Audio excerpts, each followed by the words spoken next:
The U.S. president will discuss war, humanitarian aid, Iran's warnings and the potential for conflict to spread.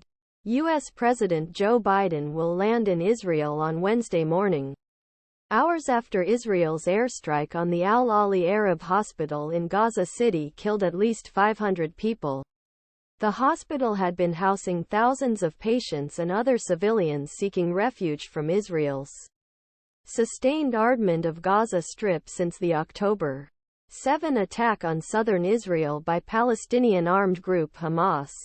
Biden's visit to Washington's closest ally in the Middle East was planned before Tuesday's deadly hospital attack and is a highly risky visit as Israel continues to pound Gaza ahead of its impending ground offensive. However, Israel's attack on the hospital has already had diplomatic consequences for Biden.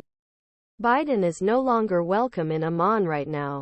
In his post on the X platform, formerly known as Twitter, Biden said that he was outraged and deeply saddened by the attack on Al-Ali Arab Hospital, but did not criticize Israel. So what can he achieve during his trip to Israel? What is the background of Biden's visit to Israel? By Tuesday, more than 3,000 Palestinians, a third of them children, had from Israeli shelling since October 7, and this was before the attack on Al-Ali Arab Hospital. Biden's trip comes after his top diplomat, Secretary of State Antony Blinken, met with Arab leaders last week. Most Arab leaders have refused to condemn Hamas for attacks that killed 1,400 people in Israel, including foreigners. Biden is expected to land in Tel Aviv at 1 local time on Wednesday and meet with Prime Minister Benjamin Netanyahu and other senior officials there. According to the U.S. leader, he will be given a comprehensive briefing on Israel's war objectives and strategy, and Washington's commitment to Israel's security will be reaffirmed. But what Biden says publicly about attack on Al-Ali Arab Hospital while in Israel, if he has any, will be closely watched for signs of whether the United States is recalibrating its stance on conflict at a time when international outrage over Israel's devastating is mounting campaign against Gaza. Blinken first announced Biden's visit Monday night after more than 7 hours of talks with Netanyahu and other officials.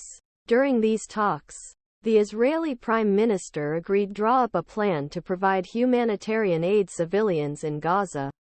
Israel imposed a total blockade on Gaza, leaving 2.3 million people stranded in the besieged area without water, food, fuel and electricity. Can Biden help with humanitarian aid? Blinken said plan was to ensure the flow of humanitarian aid to civilians in Gaza without benefiting Hamas, which launched one of deadliest attacks on Israel in recent years.